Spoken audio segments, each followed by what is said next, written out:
And Diana, while you're getting things set up here, I just want to kind of go over for some people who are joining us on other platforms. So guys, today, the main purpose of the conversation is just to have a chat with Diana with regards to some kidney stones she recently passed. I had run into her on a kidney stone support group on Facebook, and there was something that was particularly unique with her kidney stones that were forming that I'm going to share with you guys here in just a second.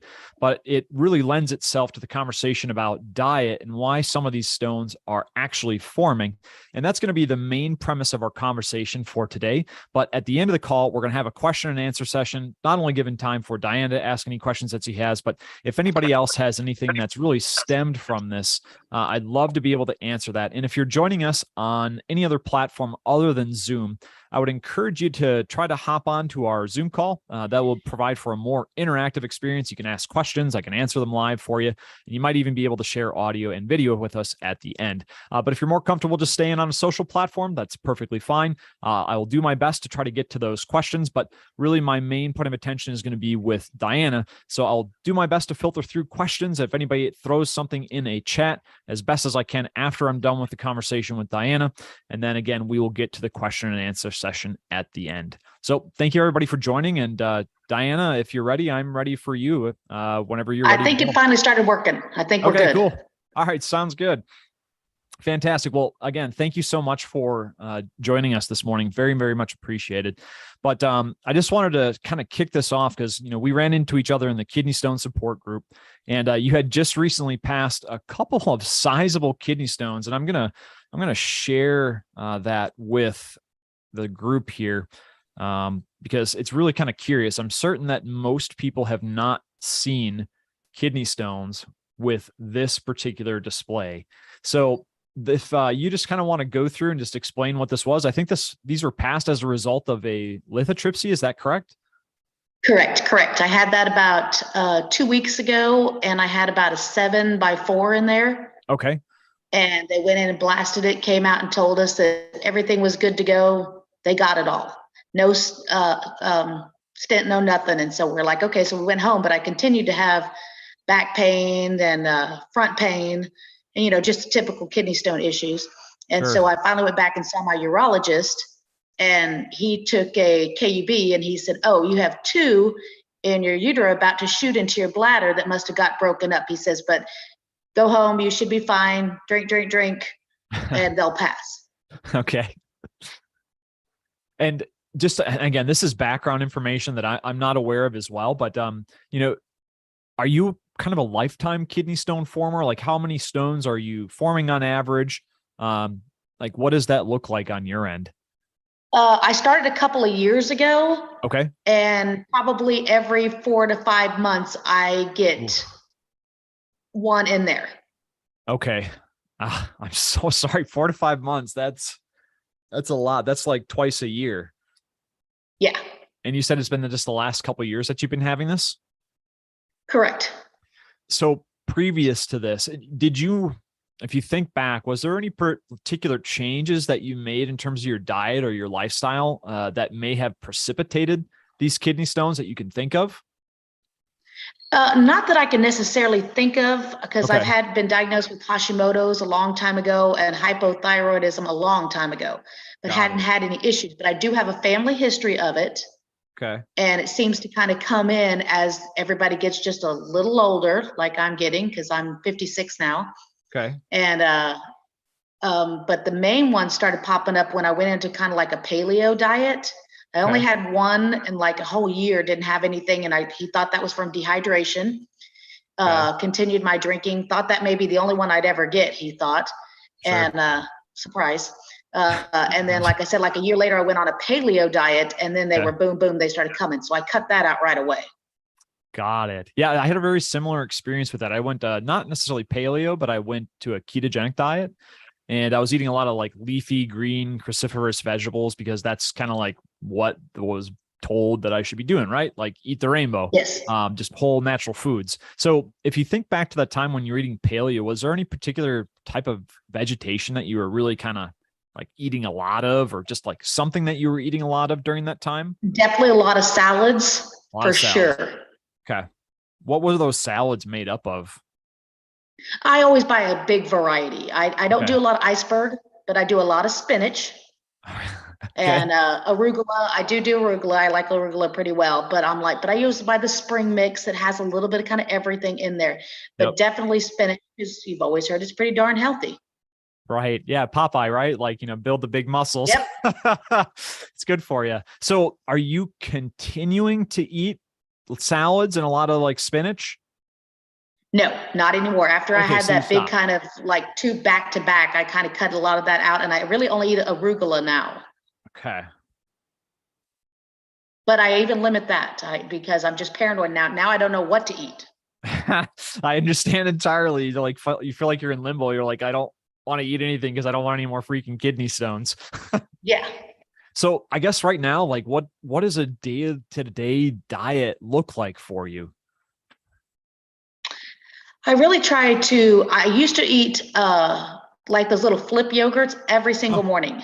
okay. The little Chobani Greek one, Yep. and that's the one I like. Of course, got almonds and chocolate in it because Coco Loco.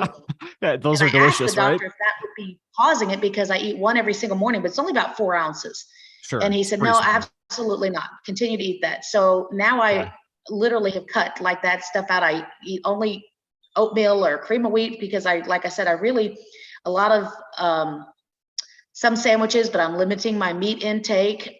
We completely cut out salt completely in our diets, besides what comes in it. I mean, we do Yeah. low sodium anytime we do broth. So we really cut out a lot of that stuff. And I started drinking a lot more lemonade. And ironically, I got the biggest one I've ever had. Isn't that kind of curious? Yeah. So, one of the things that I've personally found with all the research that I've done over the last 5 years with regards to kidney stones and a lot of the diet advice, because being a kidney stone sufferer for most of my adult life, I mean, probably a lot of us on this call today have been in the urologist's office and they hand you this little like sheet of paper and they go, hey, here's the stuff that you need to stop doing and start doing to be able to do this. And for me, following that advice didn't really do much. It's like less meat, no salt, up your Yeah. water, eat more veggies, eat more fruits. And I found that that's actually kind of like the opposite direction to head. So was that 7 millimeter stone the biggest one that you had? Was that the one that you had broken up? Yes, that's the remains of this one. Yes. Got it. But And it was 7 by 4. So that was seven by his four. concern. Okay. Yeah, that's a good size stone. Like for most people that might be passable, but it's going to be a strain and it's going to be a lot of time. Like it could take months to pass something that large for certain Yeah. people. Mine was stuck. And so Yep. that's what I started swelling kind of my kidneys and stuff. So that's the second one that's been stuck. Where did it get stuck? Do you know? Were they able to identify that on like I don't, they didn't really tell me that. Oh, they didn't. Okay. Got it. So that's not uncommon. There's like 3 different places that kidney stones typically get stuck. So like in the upper urinary tract, like just outside of the kidney, there's something called the ureteropelvic junction. I'm pretty sure he said it was at the top. So that's probably right. Because he said Yep. you'd have a long ways to go. Yeah. So that is the most narrow part of the urinary tract. So I'm going to try to find a picture here real quick. Let's see here if I open this up. Forgive me here, guys. Just want to get a couple things here. I want to be able to show people where this stuff is located because it will help them have a better understanding of what's happening.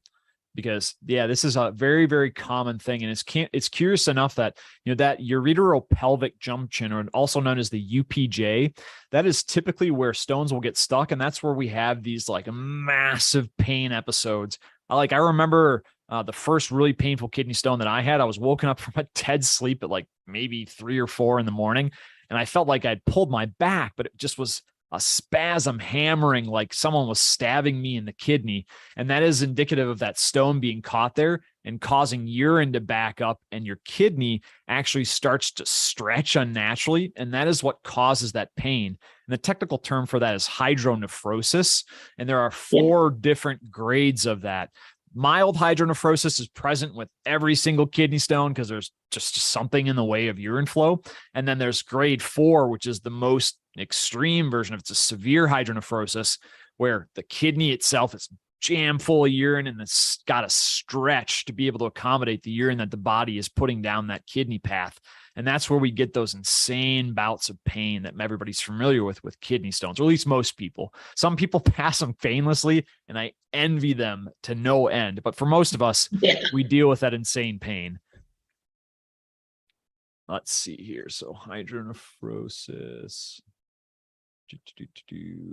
There it is. All right. So I don't know. Oh, there I go. Okay. So I'm going to share this real quick. So if everybody's following along here, this is an example of just the kidney here. And this is the renal pelvis, but right outside of the renal pelvis. And the renal pelvis is like, I consider it like a river delta, kind of like where it's flowing out of the kidney and into the ureter. But the ureteropelvic junction is right here. I'm not sure if you guys can see my mouse, but it's just on the outside of where the renal pelvis kind of drains into the ureter, which is the tubule that's kind of heading down south. But that's commonplace where kidney stones get stuck, because it's the most narrow part of the urinary tract. And it's kind of like a pass fail. So for most people, if the stone can't make it past the UPJ, and a good time frame, here in the United States, they're going to give you 8 weeks. That's kind of all that they're going to give you. And that's usually enough for most people, but it can go longer as long as you're not in pain and you can remain able to urinate. But for most people, if it can't pass the UPJ, it's very, very unlikely that it's going to continue to go down the urinary tract, because there are 2 other traps that we can find when we take a look at that. There's one called the iliac vessel crossing, which is where the iliac vessels cross over the ureter and they actually kind of like condense it a little. It's not necessarily a narrowing per se, but they're pressing down on the ureter, and that can obviously impact stone passage. And then the last one is down towards the bladder, and that's called the ureteral vesicle junction, or the UVJ. And that's the last little narrow bit where the ureter drains into the bladder. And that's another common place that stones can get caught, but it's like just almost to the bladder. And typically once you're in the bladder, you're pretty much home free, because getting it out through the urethra is very, very flexible and expandable. So it can accommodate really crazy large stones. I've seen people pass stones up to a centimeter. Some of the really nasty ones, just like crazy sharp and jagged and pointy. But again, they have to make it past those 3 obstacles in order to get down there. Does that make sense to everybody? Diana, does that make sense to you too? Yeah, absolutely. Cool. All right. So I'm going to switch back here. Any questions about what we've, just kind of chatted about so far? No, for me, that all makes sense. Cool. So let's talk about these stones real quick. So the stone type that you have here, these are a calcium oxalate stone. And, a lot of people are missing a lot of information when they get back from their doctor, because their doctor just says, hey, it's a calcium oxalate stone. And there's very little other considerations given. I don't know why it is here in the US, but the information provided to us as patients is abysmal. We get partial information, and I'm not sure if that's intentional. I doubt it is. It's probably just because most people aren't going to do much with that information. But there is a whole world out there of different stone types. Then there's subtypes, and then there are tertiary types as well. So with this particular type of stone, this is a calcium oxalate stone. That's the stone type. The subtype would be monohydrate, because there are 3 different subtypes when it comes to calcium oxalate stones. There's a monohydrate, a dihydrate, then there's also a trihydrate, which is almost never seen. But the dihydrate is very weak density. It's spiky and it's lighter brown. But the monohydrate variety, the reason I know that this is a monohydrate, there's 2 reasons. First of all, they're dark. So monohydrate stones typically form intermittently, and that means that they kind of ebb and flow over time. So most of these stone types are forming over the course of months, or even sometimes years in most people. And they are active, and then they are dormant, active, and then they are dormant. And that film that you see on the outside of those stones, it's actually a white film, but it's a white film of freshly crystallized calcium oxalate. And that is indicative, again, of a hyperoxaluria state that you just entered in because you're in an active stage. And hyperoxaluria, for those of you that aren't familiar with that term, that is a state of elevated oxalate content found within your blood and thus within your urine, because your kidneys process your blood and they take out all the waste products and things like that. And oxalate is a waste product. So for those of you who aren't familiar with what oxalate is, so oxalate, when it comes to these kidney stones, they are a plant defense chemical that is found in every single plant out there in varying degrees. Some are very high and some are very, very low. But as Diana pointed out, she was eating spinach, which is exceptionally high in oxalate. So that contributes a very, very high level of oxalate in our blood and thus in our urine, which is what is a major contributor to calcium oxalate kidney stones, because this kidney stone type is what they refer to as idiopathic. And that means we are responsible, like our own actions are responsible for the formation of those stones versus something that may be potentially genetic. And a lot of people confuse kidney stones like this with familial heritage, like, oh, it's familial, my family's got them. And I think that you had mentioned that as well, that there's some family that had kidney stones. Yeah. Correct. Yep. Lots of them do. So a lot of times there may be some minor genetic component to that. It might have to do with your body's ability to process oxalates, which our body is not good at all. Like, we are not meant to process oxalates from plants because it's a plant defense chemical. Like, it's meant to be there because plants can't run away. Like an animal can defend itself. It could bite you, it can run away, fly, all those kind of things. But plants are rooted in the ground. So over these millions and millions of years that they've evolved, they've had to find ways to prevent things from eating them. So when they can't really outwardly defend themselves, some can, like with thorns and a Venus flytrap or something along those lines. But the ones that can't, they poison you. Some slowly, some very quickly. And a plant defense chemical is a poison. And the result of this particular poison with oxalates is kidney stones. So it's meant to say, hey, don't eat me. So that is kind of the feedback mechanism that we're getting from plants that we're eating that are causing these kidney stones. Does that make sense? Yeah. Cool. So the other piece of it, there are really, two primary things that are at play here when it comes to this particular kidney stone type. So low diuresis, which means low urine volume, which is indicative of low water consumption, is a very, very large factor for a lot of people. So I guess, Diana, I don't mean to put you on the spot here, but I'm just kind of curious, when you're having these kidney stones form, do you have any idea of how much water you were consuming on a day-to-day basis? I don't keep track of it, but since the very first one, I do drink a lot, but my particular doctor doesn't seem to care. He said, I don't care what you drink, as long as you're drinking. Yeah, there's some truth to that. A little bit. He said, I don't care if you're drinking beer all day long. If you can do it, he said, it's up to you. He said, but I'm like, so I drink hint water. Okay. Just all different types. And then I usually top it off with like a little lemonade just to change up the flavor a little bit, that kind of thing. But I drink mostly all day long, but I start about noon. I don't drink in the morning, but I start about noon and drink all day long. Okay. That's super important, because one of the things that why these kidney stones form is actually something called supersaturation. So I'm going to just pop up a whiteboard here real quick, because I want to be able to share. At least I think I can share a whiteboard. Let's see here. Let's stop the share. How do I stop this? Stop share. Okay, where's my whiteboard? Whiteboard. So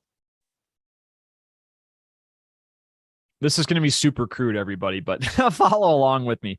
So imagine that, this is a really crude kidney drawing, and we've got, the different arteries that are going to be spilling blood into the kidney here.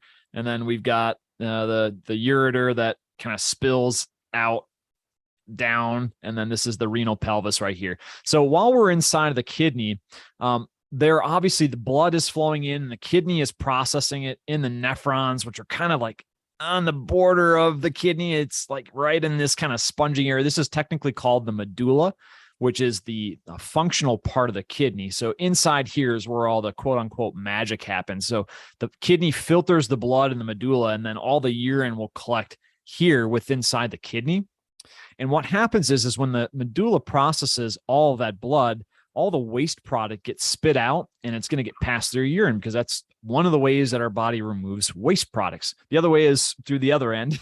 But in this particular instance, it's talking about urine. So what happens is we have all these different waste product ions that ending in our kidney. So there are calcium ions, there are a whole host of other trace mineral ions that potentially get dumped out there that the body's just like, hey, I've got enough calcium, I'm good, I'm going to dump it.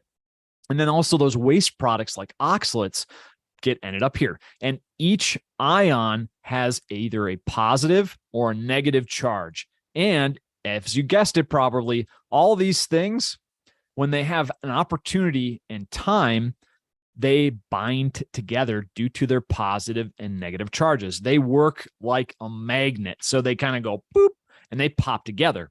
So when we have low diuresis, low urine volume due to low quantities of water, these ions have more time to be able to get together and pop together and bind, and then they have the ability to propagate or grow.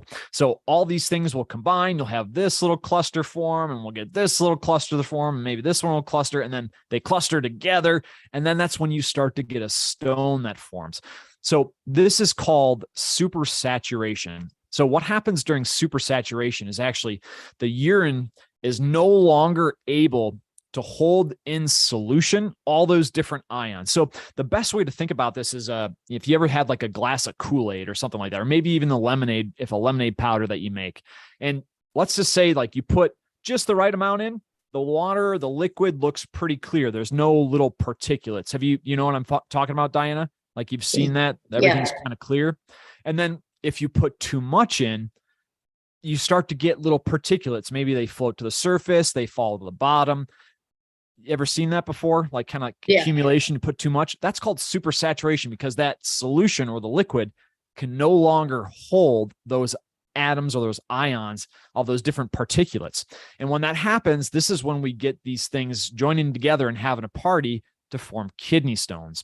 Now, when we have appropriate hydration, this stuff gets flushed out on a regular basis. And that's why a lot of people, hear like the urologist says, drink more water, drink more water. And there is truth to that, because the more that you're urinating, the more you're flushing out your kidneys, and the less opportunity there is for supersaturation to occur, which is a really, really positive thing. And it's a really powerful tool to be able to flush out your kidneys, even if you're still eating plant matter, to be able to prevent them as best as you can. Now, there is a tipping point. If you were just really in the habit of slamming spinach, and maybe you ate a lot of soy and a lot of almonds, maybe you had some rhubarb, just like these really highly offensive foods that are out there that we'll cover here in a little bit, no matter how much water you drink, you're still going to have this supersaturation occurs, because even though you're still expressing your kidneys, your bladder, you're passing a lot of urine, there's still excess particles that stick around in your kidney that are going to hang out and they're going to crystallize. So water is a piece of the puzzle, but it's not the only thing. The next piece of it really centers around oxalates in foods. And I'm curious, has your doctor chatted with you about oxalates at all, Diana? Nothing. He told me it doesn't really matter what you eat. If you're a prolific stone maker, you're going to make them. Oh my God. He wouldn't analyze my stone, my urine collection, none of that. He said, you're just going to be a prolific stone maker, drink, drink, drink. I found that most people that do diet changes, it doesn't matter. Oh my goodness. That could not be further from the truth. So I'm very sorry. I apologize for the poor information that you've obtained from him, but hopefully we'll be able to kind of help set you off. And the ironic thing is his wife has kidney stones. That poor woman will probably have them for the rest of her life. Yeah. He said, I've never had one. He said, but I do know they're painful, because I know some doctors say, oh, that you shouldn't be having any pain with them. Now, he does not believe that. He definitely gives me pain medication, and he says, women are tougher than men. He says that all the time.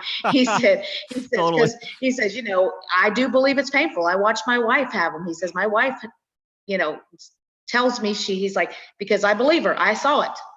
Right. So, yeah. He's had firsthand experience with his wife. Yeah. Yeah. So I just want to set the record straight here, because I know that, urologists, even well-intentioned, we're still human beings. We only have the information that we have available to us. So maybe he hasn't dug into this enough. And that can be a challenge, but it's not uncommon. And I hear that often. So that's kind of why I wanted to have this discussion today, because there is a significance to this. Now, certain kidney stone types, diet doesn't play a role, like a cystine kidney stone. That is a genetic malfunction of your body's ability to uptake cysteine. It's a protein synthesis process that you're kind of stuck. And then there's some other things too. But with this particular kidney stone type that you're forming, Diana, absolutely 100% controllable by diet. You can stop them. You don't have to have kidney stones anymore, as long as you're conscientious about what you're eating and drinking. So what I want to shift gears here to real quick, because I just want to kind of talk about some of the things that we were chatting about with regards to oxalates. So I am going to share, close here. And before I shift gears, Diana, is there anything that's on your mind with regards to what we've chatted about so far? No, just that those are the first darker ones I've ever had. Mine are usually the brown bumpy type, and he said they're pretty much oxalates. Yes. So let me share real quick. I'm going to do that first. I want to share with people what these stones typically look like before I go into that piece. So this is a part of our website that I'm still working on, everybody, but it will eventually make it out to public consumption. But this is a kidney stone identification tool that will help people identify what kidney stone types. It's a visual tool. It's not 100% slam dunk, because as some of you know, you can have multiple components inside of a kidney stone. There can be multiple pieces, but these are some of the pure representations of, these are calcium oxalate stones, but there are all the other different stone types that are going to be represented through this tool as well. But in particular, the stone type that you are forming, you're forming really the type 1A or the type 1B. Really, these are very similar in terms of how they form, but these are the ones that most people are familiar with. It's this dark color, right? Is this what they look like? Yeah. Kind of like this? Yeah. The first one I passed was a little lighter than that, but that's the shapes basically. Yep. Absolutely. Yeah. So that tells us something. So again, when you passed this stone, when it was this color, this was a dormant stone. It was not actively growing. You were not experiencing a bout of hyperoxaluria, as we discussed again, which is an elevated level of oxalates in the blood. This is just a pretty standard stone that is in a dormant state. And that's what you're going to find here. And the darker color of these is due to urea from your urine being trapped in there while these stones are crystallizing. And over time, they just get darker and darker and darker. Now, there are a whole host of other different types of stones. They all look different and they all form for their own reasons. That's why I'm so excited about this particular site once we finally get out there and launch it, because these stones, every one of them, every different stone type, subtype, and tertiary type forms for their own specific reasons. And most people are in the complete dark about why they form. So this will be a topic for conversation at a later date. But right now, I just want to continue to focus on the monohydrate type 1A stones, which are 100% idiopathic. And this actually represents the most common kidney stone type. So that tells us something, especially when we think about the diet recommendations that are made by the USDA and the FDA, all those things that are encouraging us to eat more plants, more fruits, more veggies, more carbohydrates. If you look at the incidence rates of kidney stones with the diet changes that they're suggesting, going more plant-based, the incidence is rising like a freaking rocket ship. When I first started doing this 5 years ago, the population, the world population rate or incidence of kidney stones was hovering right around 10%. 5 years later, it's at 20% and climbing like crazy. That is a 100% growth in a short period of time, which tells us there's something going on. And that's what I want to kind of dive into next, which is talking about how oxalates in the foods that we're eating are impacting this particular type of kidney stone formation. Again, this will not impact every single type of kidney stone. That's why it's super important to either capture the stone and get it analyzed by chemical analysis, or try to do a visual analysis like this Or you can actually capture it early as well if you get a CT scan, because a CT scan will provide density information about that stone, and those densities correlate with stone types. Again, another topic for another day. We'll certainly talk about it, but this particular stone type was 100% about the oxalates that you eat in the foods that you have or foods you consume. So let's see here, shifting gears over to the oxalate content in food. All right, Diana, can you see this here? Yes. Awesome. All right, so let's try to hide sidebar. Okay, so when it comes to oxalates, there are varying degrees of oxalate all across the board. And typically, most of us, if probably, maybe not you, Diana, because your urologist doesn't believe in diet's impact on kidney stones, but most of us have heard of like a low oxalate diet. And typically a low oxalate diet is considered to be 80 milligrams of oxalate per day and no more. And this adds up fast, guys. A lot of people will look at foods and be like, oh, it's fine. Like I'm having a 4-ounce cup of yogurt with almonds and, some chocolate in it. Chocolate and almonds happen to be like two of the very, very high oxalate content. So you can eat a little quantity, but it packs a huge amount of oxalate. So let's see here. Let's just try to find here. So typically a very high oxalate level type of food has over 100 milligrams of oxalate per serving. So, and that's going to be dependent upon by the food type, but typically we're talking about pretty small serving types, like a quarter cup or less. So even though you're eating just a few almonds and you're having some chocolate, it's very possible that those little things within the yogurt that you're eating may be contributing, let's just say 20 to 40 milligrams of oxalate. However, oxalate is cumulative. It's not just in and out. It's cumulative. It sits around in your kidney for periods of time. So you do this day in and day out and week after week, it builds up. You don't have the ability to just pass it as you ingest it.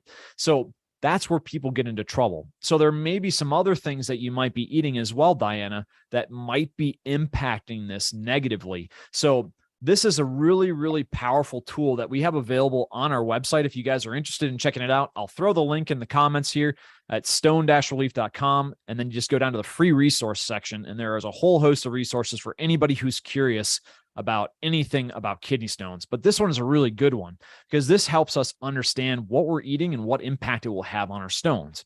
And it's kind of organized here. I've got baked goods. There's beverages, fats and oils, breakfast cereals, fruit juices, fish and seafood, grains and pasta, any category that you can think of. And I've done my best to identify these by high oxalate and then also by the quantity eaten or consumed. So as you can see here, the serving size for this is a half a cup. It's indicated, noted by the item. So outside of that, Diana, what are some of the other things that you might be consuming on a day-to-day basis in your diet right now? Well, I eat a ton of fruit. Tons of fruit. Okay. So let's take a look at some fruit that you might be eating. Fruit's usually pretty good. Where'd my fruit go? There it is. So what are some examples of the fruit that you're eating? Right now, I pretty much go with a lot of what's in season, which is like watermelon and cantaloupe right now, because that's when they're the best, was when they're in season. Got it. All right. So if we take a look at watermelon and cantaloupe, so any idea how much of that you're eating on a day-to-day basis? I probably have 3 or 4 servings. That's what I snack on. Okay. So if we had 3 or 4 servings of that, and each one of these, let's just play it conservative, and let's say each serving is 5 milligrams. So right there between between the cantaloupe and the watermelon, you're probably consuming about 20 milligrams of oxalate. And if we're being conservative again about the almonds and the chocolate in your yogurt, because it's probably a pretty low quantity, way less than a half cup. It might even be just like a tablespoon. Would that be fair? Yeah. A tablespoon of chocolate and almonds. Yeah, it's very little in there. Okay. So I'm going to just be conservative here again, because I don't want to blow this way out of proportion, but let's just say that contributes 10 milligrams, right? Or maybe 10 to 20 milligrams, somewhere in that ballpark. So we're at like 30 to 40 milligrams of oxalate right now. What else are we eating throughout the day? Let's see. I do a lot of like the granola bars, those kind of things. I do those for snacks. So let's look up granola. All right. So granola bar. Okay. Does it have any nuts or chocolate in it? No, not those. Okay. So when it comes to a granola bar, it's still in the low oxalate category. And how many do you have a day? Just one? One, yeah. Okay. So at one a day, let's just, again, play a conservative. Let's say we're at 30 milligrams right now. And let's say we bump up to 35 milligrams. What else are we eating? I usually have a sandwich for lunch. Okay. What's on that sandwich? Usually cheese. No oxalates and, in there. Turkey. No oxalates in there. Yeah, that's about it on those. What kind of bread? The non-healthy white bread. Okay. Okay. Let's see if I can find white bread. I have a 10-year-old at the house. He don't do any of those other stuff. That's okay. I understand entirely. I was the same. All I ate was like peanut butter and jelly sandwiches as a kid. Yep. That's about him and nuggets. Yep. Oh, it's funny. Okay. So, let's say just 2 slices, right? Right. All right. So again, we're going to be conservative. We're going to go 5 milligrams. So we were at 35 plus 2 slices at 5 milligrams. So we're at 45. Anything else that you're eating? For breakfast, I always have like either instant oatmeal or what's the other one? The instant, I can't think of the name of it, but I usually do like a little pouch of those things. Grits? Cream of wheat? No, I can't think of the word. It looks like grits, but it's not. Not cornmeal, is it? No, I'd have to go. Hang on, I'll go look at it. All right, cool.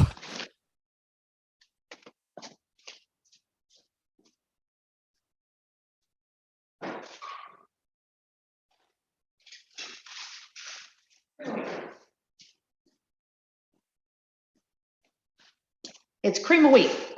Cream of wheat. All right, cool. All right, so cream of wheat, 1 cup. We're going to go conservative again. 26 milligrams. Oatmeal for 1 cup, 10 milligrams. So we're at 45 right now, and we may have just jumped up to potentially 70, or maybe we just jumped up to 55. Anything else that you're eating throughout the course of your day? Not necessarily besides dinner. Dinner, we do a lot of chicken. Good. That's our big thing. Okay. Our vegetables besides that, green beans, peas.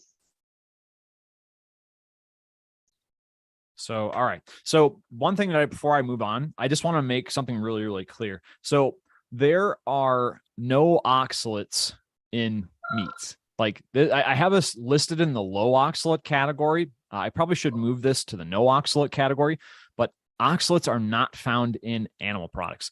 They're not found in cheeses. They're not found in dairy. They are not found in meat products. They are not found in any animal products at all. So oxalates are a plant defense chemical, guys. They are only found in plant foods. That's it. So they are the major offenders. What did you say, Diana? I said, okay, that's good to know. Cause I'm like, like I said, yes, salmon, meat, salmon, chicken. Excellent. A lot of salmon and chicken. That's our 2 big things. Perfect. Yep. Fish and meat, 0 issues with oxalates, none whatsoever. All right, let's look up green beans for a second. Green beans. Green beans. Collard greens. Where's green bean? Green beans. Okay. Green beans per half cup serving. Again, we're going to be conservative here. 10 milligrams. Peas. I saw them. Where'd they go? Split peas. They're pretty low, it looks like. Fresh peas. Yep. Also low. So 5 milligrams per half cup serving. But, as we've been following along here, we're kind of close to flirting with near 80 milligrams and sometimes more. And with the cumulative effect of oxalates, can you see how potentially these things are starting to pile up in your kidneys, as we talked about on that whiteboard, and potentially have the opportunity to form stones? Does that make sense? Yeah. Well, when you're talking about cumulative, that is really concerning. That's because I'm like, you don't start fresh the next day. And so, there's days that I eat worse. I may go get a Hershey bar on the way to the baseball field because I haven't ate anything. Obviously I don't eat that every single day. Right. But, Just a quick there's burst. days when I do that. I drink alcohol, on Friday nights, different things that I may do. And if everything's cumulative, that's concerning. Yes. So when it comes to chocolate is exceptionally high in oxalate. Now, this is It's really per sad. fourth. What's that? That's really sad. I know. That's so sad. Trust me, I like a dark chocolate fiend before, but Yeah, it is that's me. I really, really love dark high. chocolate. Yeah. It's super high in oxalate though. Again, I'm going to be conservative. I'm just going to count it as 26, but realistically, it's likely, especially if you eat a whole bar, you're probably over 100 milligrams of oxalate, just like a pop, just like that. So this is the problem that people run into when they're playing around with their diet is, they may make more conscientious health choices like you did when you went paleo. Like, I applaud that. That is a conscientious, intentful driven decision for diet. But at the end of the day, a lot of times when we're eating those, even whole real foods, paleo, even keto to a certain extent, is really focused on a lot of vegetation. And that is problematic for so many people for forming kidney stones, but it's not everybody. So I'm not sure if everybody here is a believer in the theory of evolution. However, there is, for me, a very, very clear distinction here. There was a point in time in human evolution, there was a fork. So there was a point where a portion of the population went off on one path and has the ability to process oxalates and not get kidney stones. That is one evolutionary path, because there are people out there who pound dark chocolate and soy milk and almonds and just like granola. Like, that's all they eat. We know those people, and they have no kidney stones.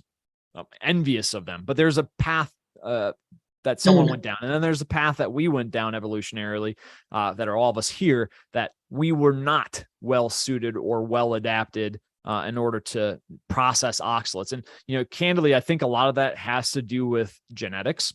So depending upon where your ancestors were from, if you're from more of a northern climate, it's likely that you probably didn't develop the ability to process oxalates because you probably didn't have a lot of vegetation access. You were hunting animals, and that's kind of what you ate. You may have come across some plants occasionally, and maybe there were fallback foods, or maybe you found some berries and you just freaking gorged yourself and you're just, woo, it was awesome.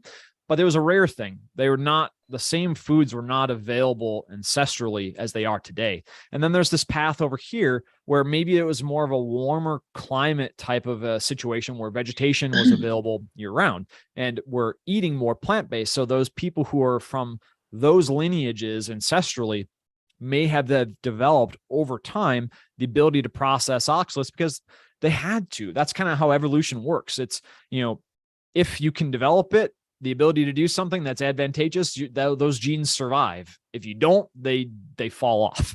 So those people were probably getting kidney stones back then, potentially passing away from them at really serious instances.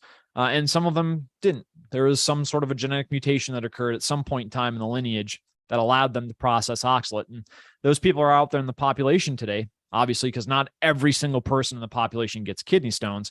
But for those of us that have a certain shared lineage that we get kidney stones, that's kind of the path, at least my hypothesis in terms of how that developed. Does that make sense? Yeah, makes a Any lot of sense. questions on that at all? No.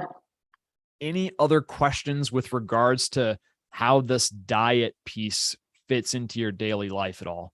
No, it totally makes sense. I think that I'm sure there's probably a lot of other people out there. I personally didn't get any of that information at all. And when you try to look it up and find information, it's all very jumbled, confusing. Yeah. They basically, what you're talking about, meats, and I was told to stay away from a lot of meat. Right. Yeah, it's really kind of curious. So a lot of the studies that are out there that were used to be able to form those, really where this is stemming from, it's the American Urological Association. So American Urological Association provides those guidelines, dietary guidelines for urologists to be able to pass on to their patients.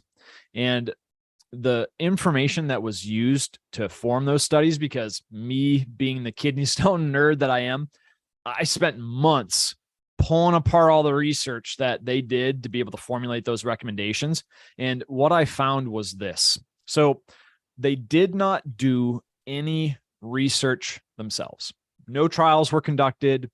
Nothing was tested. No novel science was conducted. What they did was they took papers and research studies from other parts of the world, other studies that were not really related. But what they did is they conducted what's called an epidemiological study. And that is a comparative study looking for correlations in the data. And unfortunately, when you use epidemiology or correlation study, correlation, as probably you've heard this, correlation does not equal causation.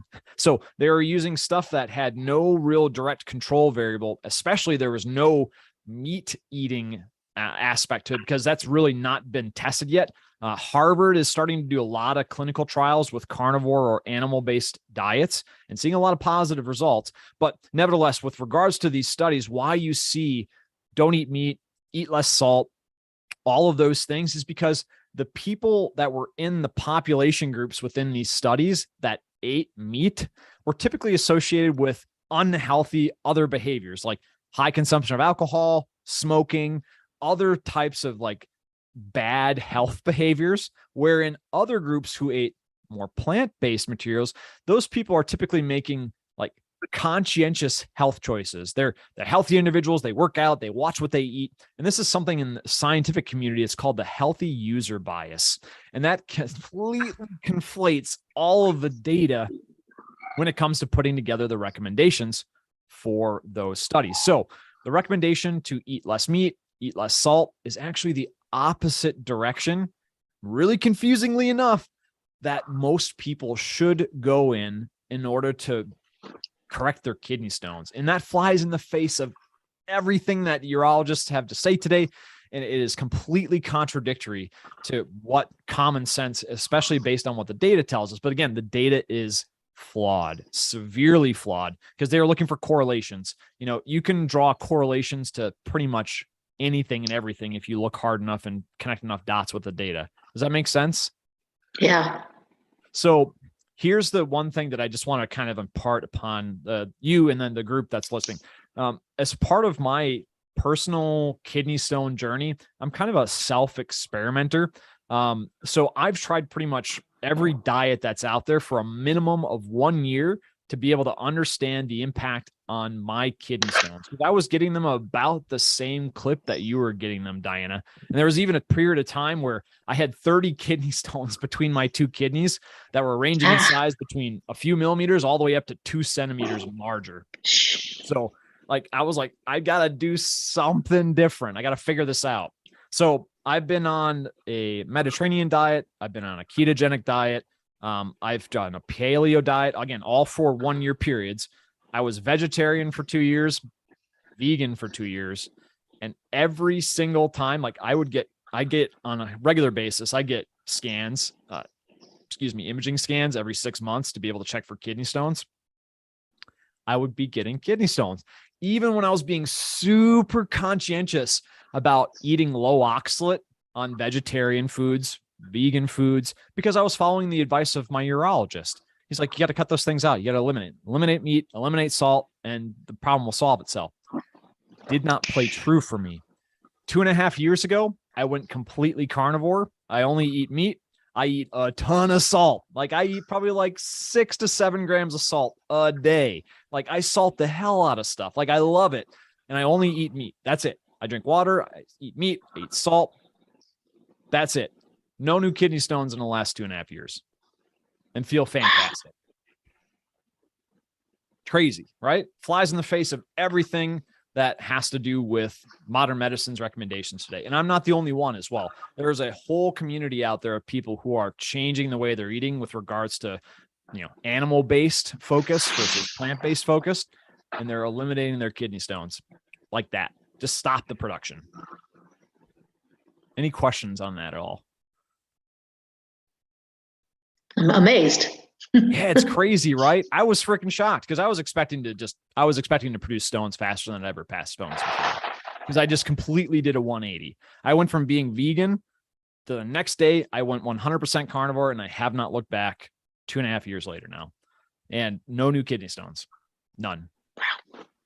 So do you add vitamins into your diet? Nope. Nothing, huh? Nope. It's not necessary. So we can extract every single nutrient that we need from meat. You don't need anything else. So it's really kind of interesting when our body switches from a carbohydrate or a glucose, which is sugar based metabolism, over to a ketogenic type of metabolism that is burning fat and ketones. Your requirement for a lot of these vitamin minerals that are out there based on like the USDA recommendations reduce dramatically, and the body's mechanisms and machinery actually shift, and you have the ability to actually synthesize a lot of things that you need yourself. So it changes things inside your body that are just totally different. So yeah, if you're eating a plant-based diet, you would need to supplement things, obviously, because plants don't contain all the vitamins and minerals that a human being needs on a day-to-day basis. You have to supplement B6, B12. There are a couple other things as well. Carnitine, all these different things that are not found within plants. Whereas with a meat-based diet, you get everything that you need through the meat, and then your body fills in the gaps by protein synthesis processes to be able to fill in gaps. And a lot of people ask questions like, what about vitamin C? You don't need it. Like, you only need a scant amount of vitamin C, and actually meat contains vitamin C. So there's just a little bit of some out in there, but it's enough to be able to completely stave off scurvy. A lot of people are concerned about that. Doesn't happen. I think it was, who was the explorer up in the Arctic? Not Wilhelm Stephenson. I can't remember. I can't think of his name right now, but somebody back a number of years ago, way ahead of his time, did an experiment with regards to scurvy when he lived up with the Inuit, and all he ate was animal products for years and years and years. No instances of scurvy, nothing. He came back to the United States, tried to tell everybody about this. He went to a hospital for, I think it was 6 months or a year. All he ate was meat. Everybody hooked him up to everything that the technology was available at the time to try to figure out what was happening with his body. No decrease in health, perfect cardiac health, digestive health, teeth whiter than ever before, like no issues of any kind of degenerative disease whatsoever, just on a meat-based diet. That's it. No instances of any other issue. And a lot of people also ask about fiber as well. They're like, well, what happened? Am I going to be able to poop? Like if I just eat meat, what about fiber?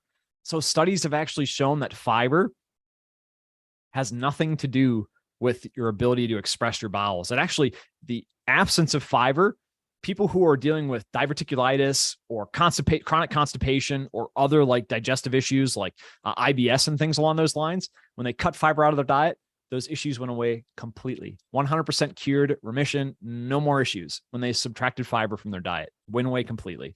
It's crazy, crazy stuff. And that stuff has been studied very, very thoroughly, which is really kind of curious. So really interesting stuff. What we've been told over these last 20 to 30 years, we've been heading in the wrong direction entirely in terms of health and wellness and diet when it comes to our population.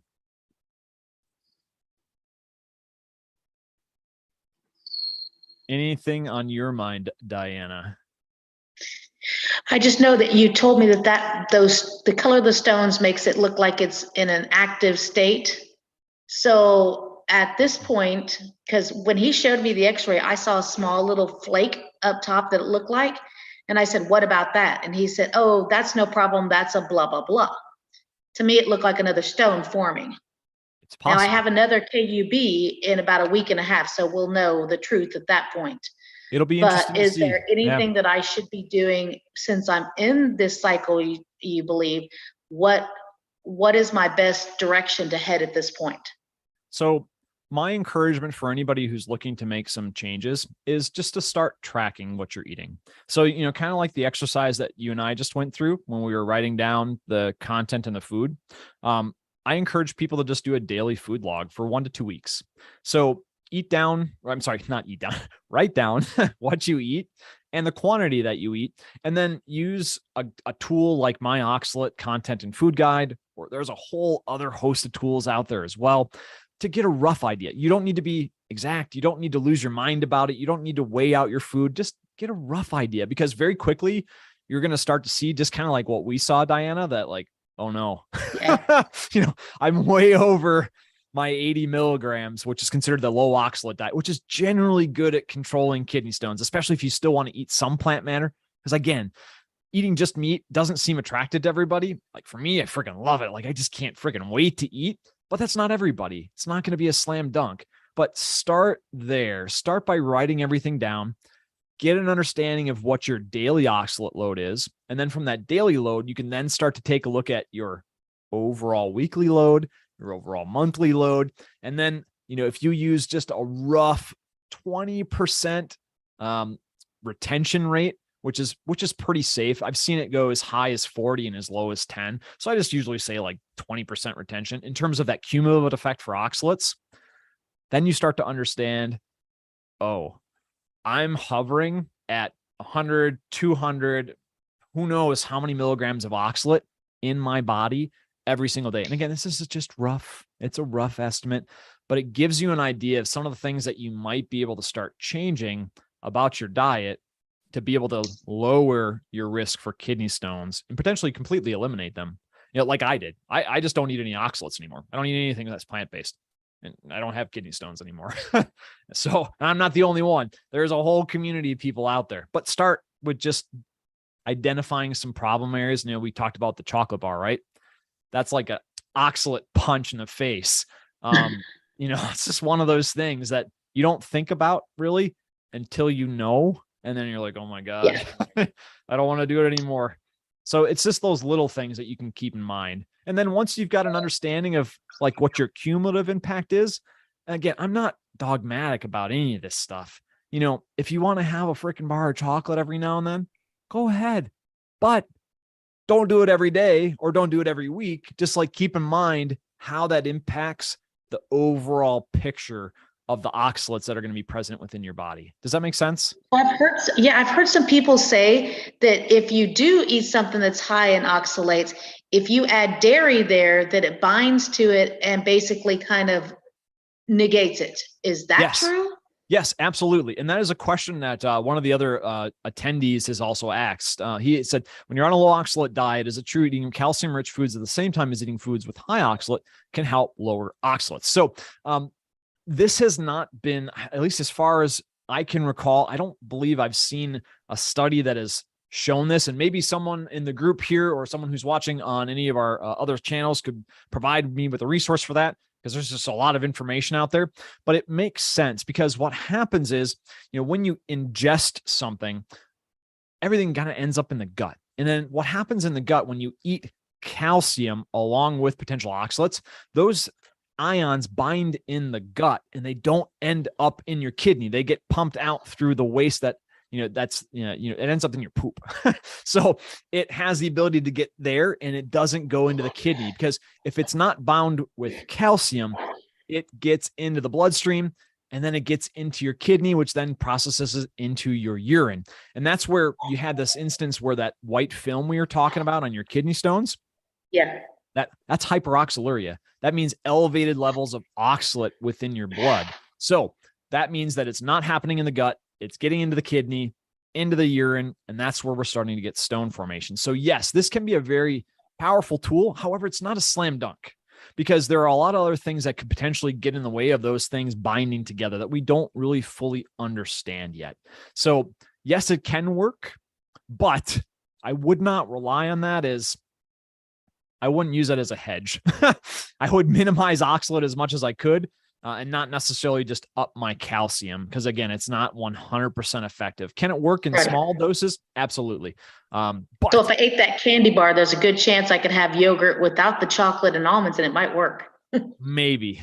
But that you got to remember though, like you have to take a look at the amount of calcium that's in that product with the amount of oxalate that's in that product as well. And it's not a direct correlation. So if you consumed 100 milligrams of oxalate and 100 milligrams of calcium, that doesn't mean that those two pieces are just going to fit together like a perfect puzzle or a Lego piece. Yeah.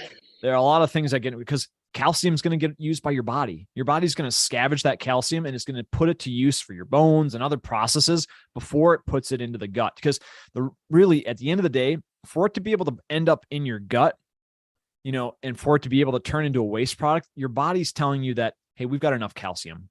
we're good. We're going to pass the rest of this because we can't use it. And most people today are calcium deficient. So you really got to be really spot on. Your body's got to get all the calcium that it needs from whole food sources. Don't use synthetic vitamins or minerals. You just end up peeing and pooping that stuff out. Your body doesn't know what to do with it. It's a waste of money. But if you're getting enough from whole food sources, you get calcium from meat, you get it from dairy products. Those things are good, but you have to be able to have enough for your body to have it used for all those other processes. Because if you just go, I'm going to eat some yogurt and some chocolate, your body's going to go, no, I'm going to take those 100 grams of calcium or milligrams of calcium that you just ate. I'm going to put it to work in your body, and all those oxalates, guess where they're going to end up? Yep. So it's not a perfect slam dunk like that. That's why I'm like really cautious about recommending it. The science makes sense. However, there are other factors involved. Makes sense. Yeah. Anything else on your mind at all that I could help you with today? Not for me, as long as I'm going to get that website from you, so I'll be able to look over the food list and all that too. Let me pull that up here real quick, and I will share that in the chat, and I'll share it with you directly as well, Diana. Okay, great. Let's see here.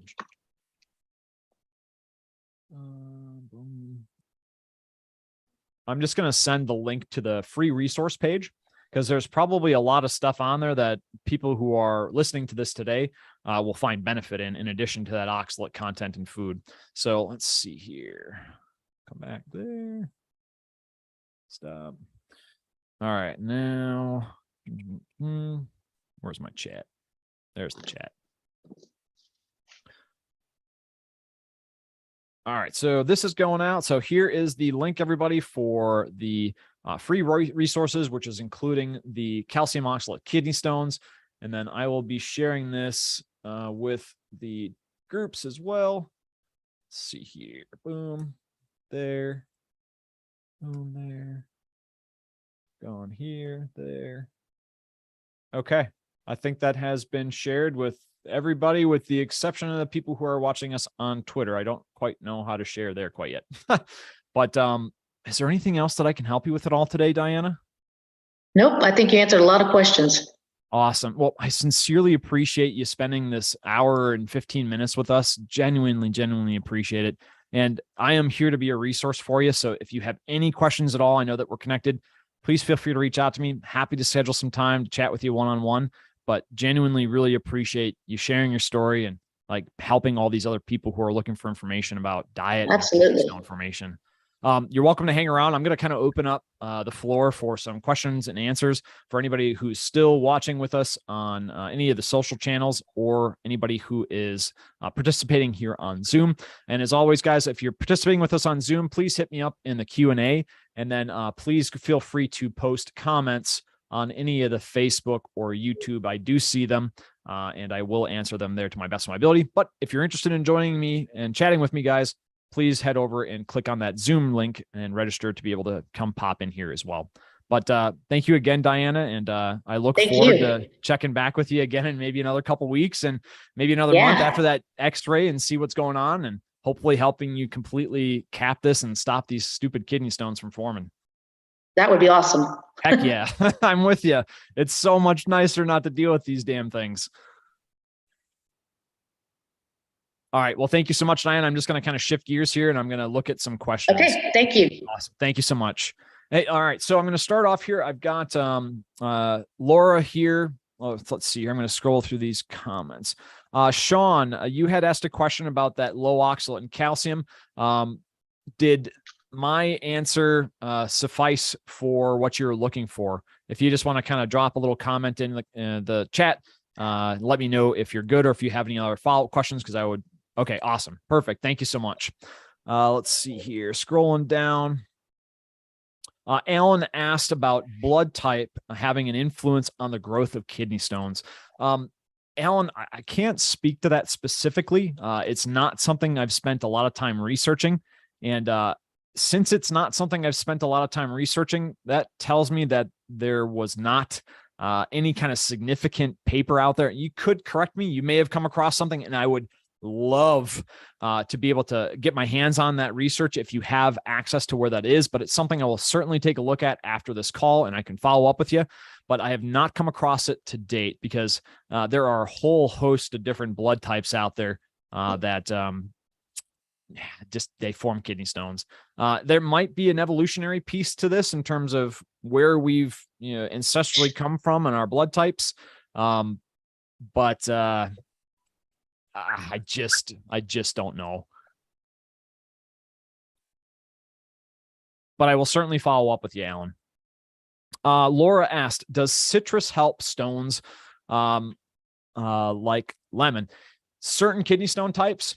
Absolutely. So calcium oxalate stones in particular, if you add lemon like into your water every single day, the citrates actually block and bind just like calcium with the oxalate ions. So you can use that as a really effective hedge against kidney stones. Again, it's still plant-based. Citrus, it's pretty low. I'm going to pull up my oxalate content in food here real quick and just search on lemons. Yeah, lemons are super, super low when it comes to oxalate. So you can safely consume that. We use freeze-dried lemon powder in our product Cleanse, which is designed to help people pass kidney stones because it's super effective. It helps break apart stones. It stops stones from forming. So yes, I would say that citrus is absolutely an effective mechanism to be able to help prevent stones. The only problem is, regular consumption of that. I found like lemon juice screwed with my teeth. I kind of like felt my enamel starting to wear off and I didn't really like the way it was making my teeth feel. So I stopped using lemon juice when I went to the carnivore based diet. But if you're still eating plants, that is absolutely a hedge against formation. If you still choose to eat plants, just may have to find another or alternative form factor to consume it in. They do make it in freeze-dried capsules, I believe, or freeze-dried powder. The capsules I like because you just pop the capsule and, well, it just goes to work in your system. Stomach digests it and then gets dispersed as needed. So that's typically what I recommend for people who are interested in citrates is use freeze-dried lemon powder because freeze-drying it, there's no impact on bioavailability of that citrate. And it's super, super concentrated because all the water has been removed and there's no heat introduced into that process. So I hope that helps. Laura, I'm not sure if you're still with us. Hopefully you are. If you want to let me know if that answers your question or if you have any follow-ups, please let me know and I'd be happy to follow up with it. Paul, I had a uric acid stone for a year, no pain, took 6 months to get diagnosed. Since trying to dissolve it, I've had little to no symptoms. My kidneys were enlarged now, much better. Are uric acid stones easy to dissolve? So typically, yes. Uric acid stones are on the weaker density side of kidney stones. So there are certain products. We make a product called Cleanse that will dissolve uric acid stones along with other weaker density stones. I don't want to use this time for a webinar to talk about our products. We're here to talk about diet's impact on kidney stones today. But if you're curious to know about it, you can check out our website. There are a ton of reviews on there from people who have successfully dissolved all different types of weaker density kidney stones. It makes life a lot easier for trying to pass them. But nevertheless, yes, you can dissolve them if you use the correct product. All right, so I'm going to shift gears here over to Facebook here. Thank you for joining us, Joel. He says meat. Awesome. Love it. Let's see here. Great. Paul, so glad that you found some benefit in our webpage. It's been a passion project for me for the last 5 years, just trying to filter through all of the information and research that exists out there today on kidney stones and figure out what is fact and what is fiction and where are we going astray. So thank you very much for that. Really, really appreciate it. Let's see if we got anything else going on here. Let's see.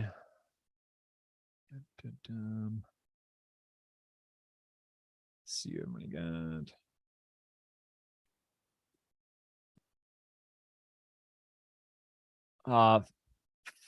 Falkes Brian, I'm not sure if I pronounced that right. He's joining us on YouTube.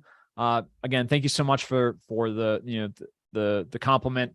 So glad that our information was be able to help. So happy. Garov, and again, I'm sorry if I mispronounced that, butchering the name.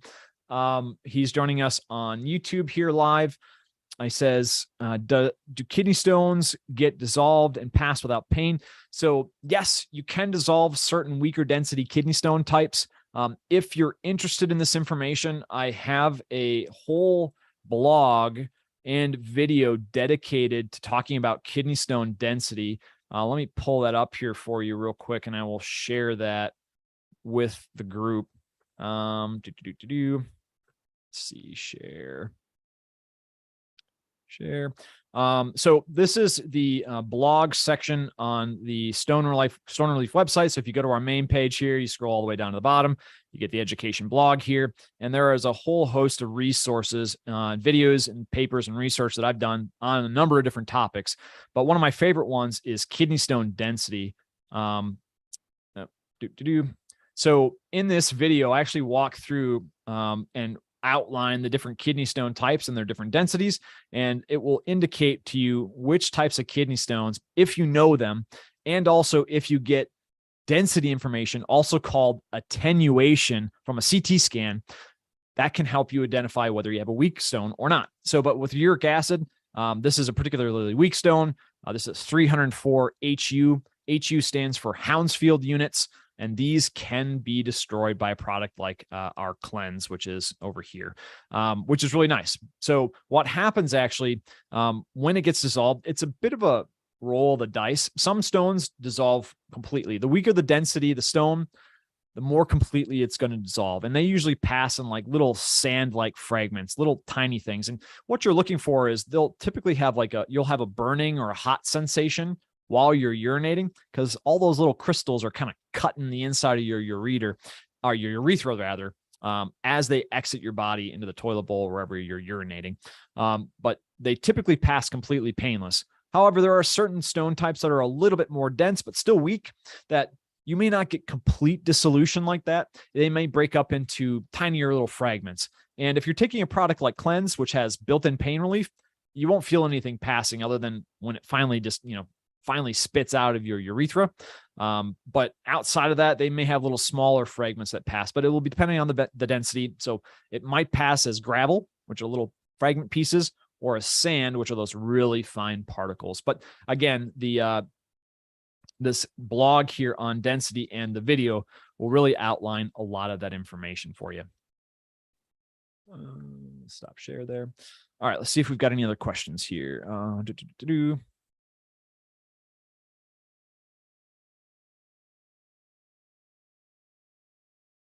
So Gaurav has got another thing. He says, I have a kidney stone for the last 7 months, but no pain. Last 2 months in the scan, 2 months back, stone was in the bladder. No pain, nothing. Can you please help me there? Gaurav, I would encourage you to reach out to me via email. If you go visit the website, you go all the way down to the bottom, there's a little red button that says contact us. Shoot me over an email. I'd be happy to connect with you one-on-one and kind of talk with you about some strategies that you can use to help get that stone out of your bladder for finally. But there's a little particular strategy that we've devised that can happen. You can also find that in the blog.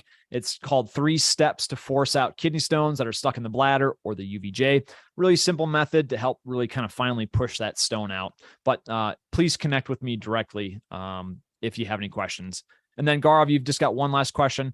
You said how to prevent kidney stones in the future. This is really specific to this type of kidney stones that you're forming. So there is no blanket statement, blanket change that you can make.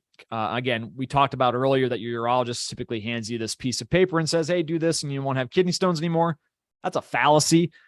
If you take a look, I want to share just real quick this resource that I've put together. So this kidney stone identification tool is super, super powerful. I'm really excited to be able to put this out there.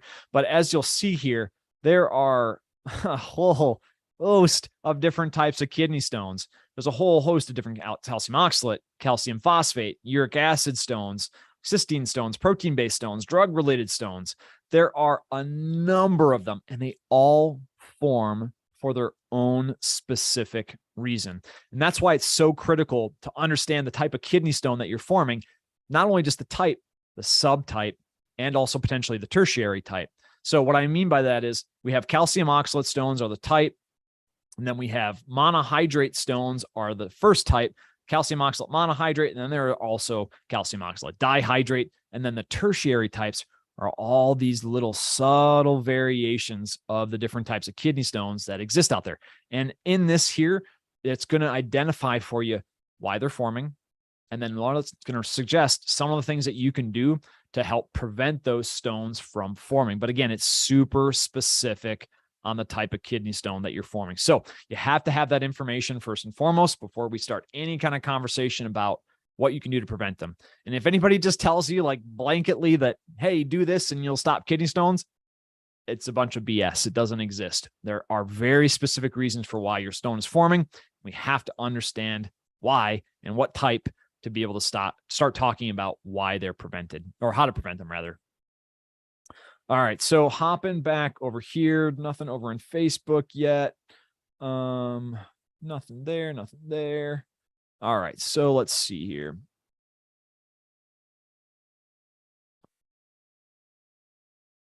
So George is asking, do kidney stones affect your abdomen, such as expansion of your abdomen or bloating? Yes, there is a, forgive me, I just need a data drink here.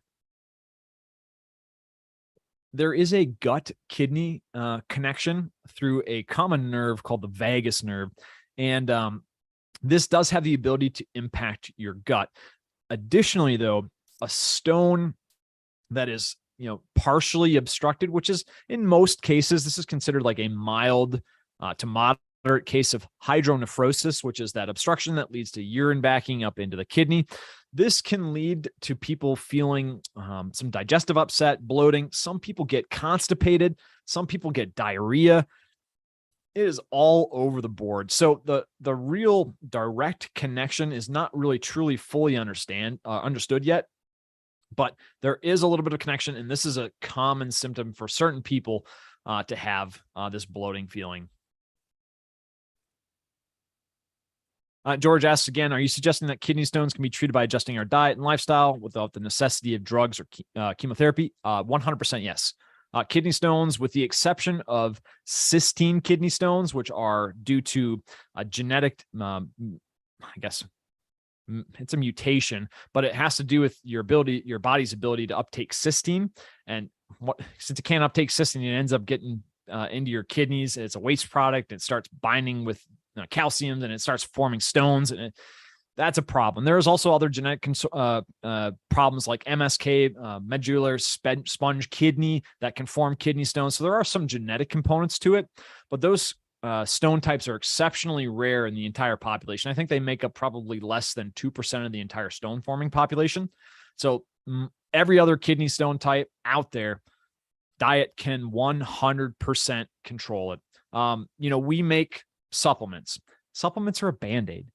Diet is the biggest lever arm that you can pull to influence your kidney stones. There is no other. Don't let anybody else try to tell you something. We make some supplements for people because some people don't want to change. They don't want to change their diet. They don't want to give up plants. They don't want to do this. They don't want to do that. And that's fine. That's their personal choice. There's an option or a path for those people. But at the end of the day, you're really serious about stopping kidney stones, your diet is the best direction. In addition to making sure you're properly hydrated, getting minimally 3 liters of water a day to be able to make sure your kidneys are getting flushed out so they're not forming crystals. That is the biggest lever arm that you can pull, bar none. Don't let anybody else tell you any other thing. Is diet, diet, diet. That's what it's all about. Laura asked, how much water do you need to drink a day? My urologist says I need to drink a little bit more than I do. Yes. So the American Urological Association says that we need to drink enough water to be able to create 2.5 liters of urine each day in order to sufficiently cleanse the kidney and pass out any potential crystallization that's happening. So in order to make that happen, there's, depending upon the types of food that you eat, if you're eating whole real foods like meat, or even if you're still eating fruits or vegetables, they still contain a very high degree of moisture. Most whole real foods are about 70 to 80% moisture. So there's some water that's contributed there. But on top of that, it's also encouraged that you drink minimally 3 liters of water per day. Now, this needs to be spread out over the course of the day in order to prevent problems. Because if you're passing a kidney stone, I can't tell you how many people I come across. They're like chugging water because they're like, I want to get rid of this stone. There's a time and a place for that. But for most stones, especially if they're in the upper urinary tract, you're just jamming water down an impaired kidney tract, and it's just going to lead to elevated grades of hydronephrosis, more pain, slower kidney stone passage. So I actually have a really great blog about hydration that actually has a couple different strategies that you can use to better hydrate yourself nice and consistent throughout the course of your day so that you can get all the water that you need, prevent kidney stones, flush out your kidneys, all those good things. So I would suggest that you check out the blog. Paul's got a question here. Says, one last question. My urine is super, super fizzy, froths up.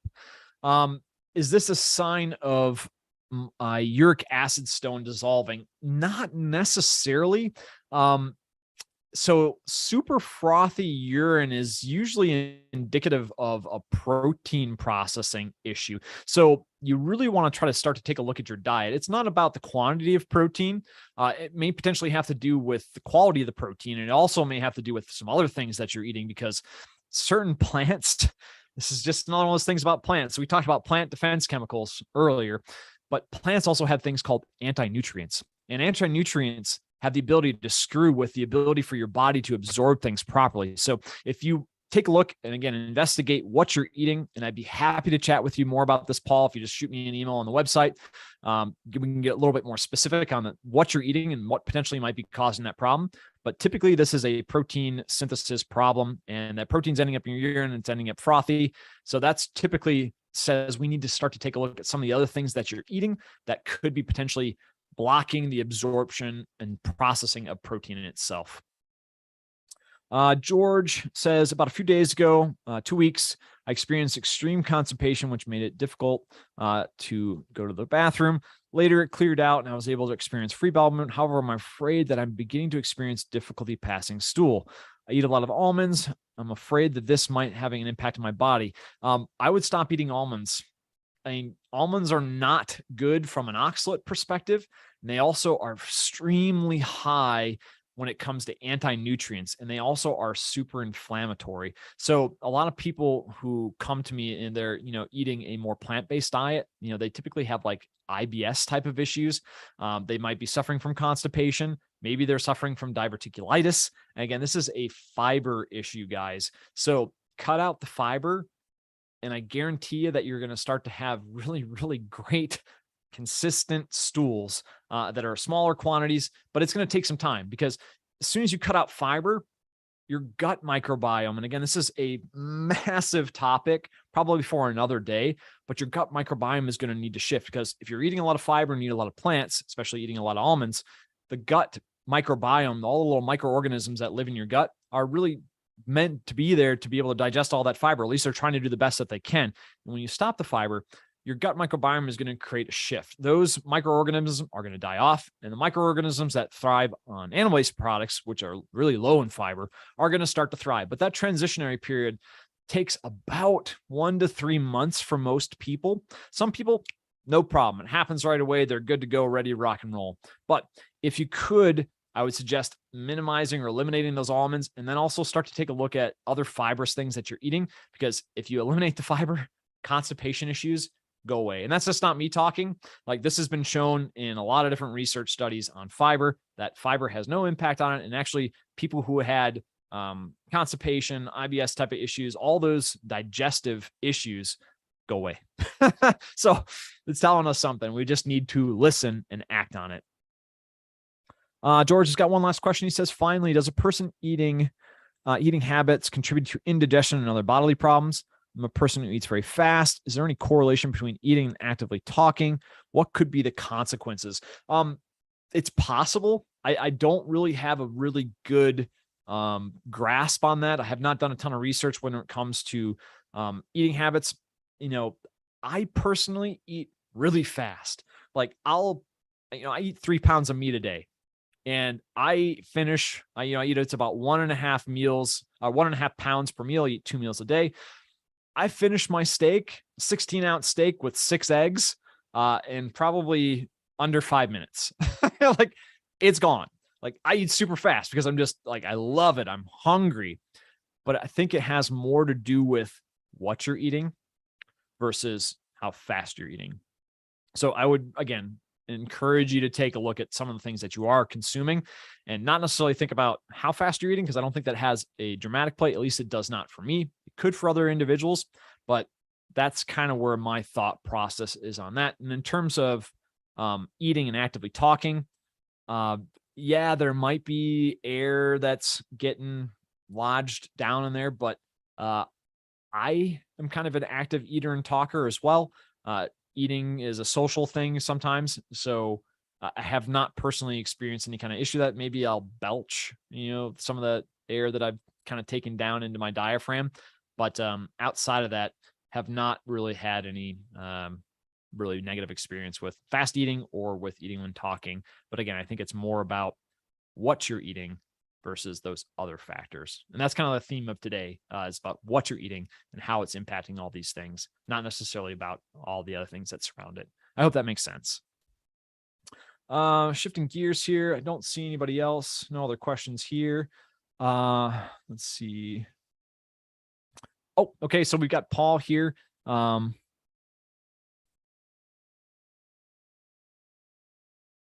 Okay, Paul, hey, thank you so much for joining us. Super glad that the information was beneficial for you. Thank you for joining. Very, very much. So we are about at the hour and 40-minute mark, guys. We got one more person that popped in here, Noreen. I have a low pH and low citrate. All medicines plus citrus fruits cause bowel purge. Yeah, so if you're suffering from a low pH, that's high acidity. Our bodies function best at around a neutral pH. You're kind of shooting for 6-ish, 6.5-ish to 7.5-ish, kind of at the max. 7 is neutral.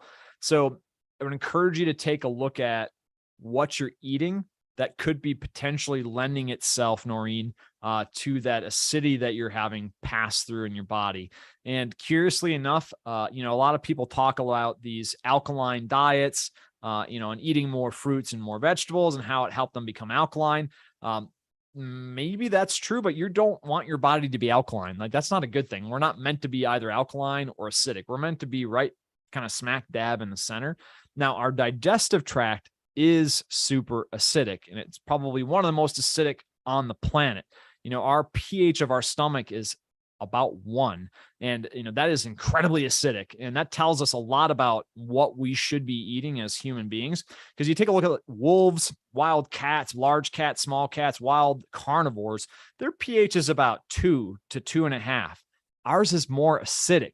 So that tells us that we ate a lot of meat and a lot of like questionable sourced meat, because the high acidity allows us to be able to eat things that have maybe a potentially high bacteria load, and still be okay, because the bacteria doesn't survive in an acidic environment. However, with that low pH, low citrates, again, I'd consider what you're eating before you make any other types of changes, add more citrus fruits or anything else. Look at what you're eating, fix your diet foundationally first and foremost.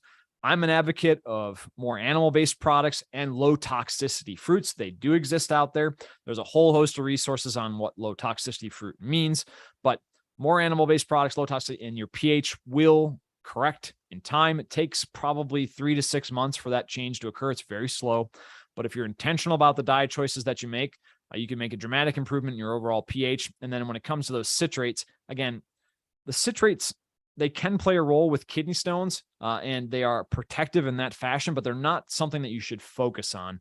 They can be useful, especially if you're continuing to eat plant matter, because they're a hedge against stone formation. But if you're eating a more animal-based diet and this moderate amounts of fruit, you don't need to worry about your urinary citrate. It is not going to be a factor, because you've solved the root problem for your kidney stone by all the other things that you're eating in bulk. I hope that makes sense. And Noreen, not sure if you were here for this discussion. Okay. All right. So 100% uric acid stones. So that is indicative of metabolic dysfunction. Uric acid stones do not present themselves without an instance of metabolic dysfunction. And metabolic dysfunction is almost entirely correlated to diet. So diet needs to be fixed first before anything else, and all those issues that you're experiencing as a result or a halo of that metabolic dysfunction, they will correct themselves. So Noreen, I'd be happy to work with you on that note. Otherwise, if you reach out to kind of an animal-based advocate nutritionist, that is the best place that I can start. That's where I've seen the most remission, the most correction of a lot of these different disorders that we're coming across. And a great community to be able to take part in that is Rivero. These guys are doing so much good work with the animal-based community. They're doing research studies. They are going to shift the complete landscape of what we know in terms of dietary recommendations, probably over the course of the next few years. So I'm going to just pass this website on to everybody here that is joining us on YouTube and also in the chat here on Zoom. And I'll also dump that over into the comments on Facebook as well. But if you guys go to Rivero.com, you'll be able to check out just thousands of reviews of people who have reversed and corrected all sorts of different types of conditions and chronic diseases that they say that there are no cure for, that they have corrected by going towards a more animal-based diet. It is just freaking crazy what is happening out there. So that is the best place that I can encourage you to go, because that is medical doctor driven. There are MDs there. There is a whole platform, a whole community of just science-based, animal-based dietary changes that are just changing the whole landscape when it comes to the conversations about chronic diseases and things like kidney stones and a whole host of other things, kidney disease, uric acid stones, metabolic dysfunction, you name it. It's all about diet, guys. This is where it all starts. It is the root of almost everything that's out there. Don't let anybody else tell you otherwise. If they're trying to tell you otherwise, they're probably trying to sell you something. It's all about diet, guys. Don't let anybody tell you otherwise. Checking a look here. I don't see anybody having any other questions. Nothing on YouTube, nothing on Twitter. And I don't see any other questions in the Zoom. So guys, I want to thank you. You spent the last hour and 45 minutes with me. Thank you very much for sticking in there. I hope sincerely that you found benefits in this. For those of you joining me on Zoom, there's going to be a little survey at the end. I would really appreciate it if you filled that out. That'll help me gain an understanding of what potentially we could talk about next and some of the things that we could potentially improve as well. But again, I said I'd like to try to do this weekly to be able to give everybody an opportunity to come ask questions and learn and just different things. So if you have a particular story that you'd like to kind of dive in on with me, even if it's about diet again, that's totally cool. You know, let's set up another one of these, and there's probably a whole swath of new people that could potentially come into this and gain value from it. So if you'd like to be able to participate in something like this with me in the future, please shoot me over a message. You can reach me on contact us page from a Stone Relief website, or if you found me on the social media that we've gone live on, hit me up there. I'm super responsive to all those things. I'm just here to try to help you guys. I spent the last 5 years of my life researching everything about kidney stones. Literally, like I've got this entire office, like all the way around this whole desk setup is like file drawers, and literally every single paper on kidney stones that's ever been published, I printed it and I read them every single day because I'm just trying to figure out all the little nuances and secrets that are hidden in the data to be able to help everybody out, to be able to stop these kidney stones, help them pass faster, just do everything I can to be able to help this community because it's just such a debilitating disorder. So again, thank you all so much for joining me. And I really look forward to seeing you guys again in a future session. So thank you and be well.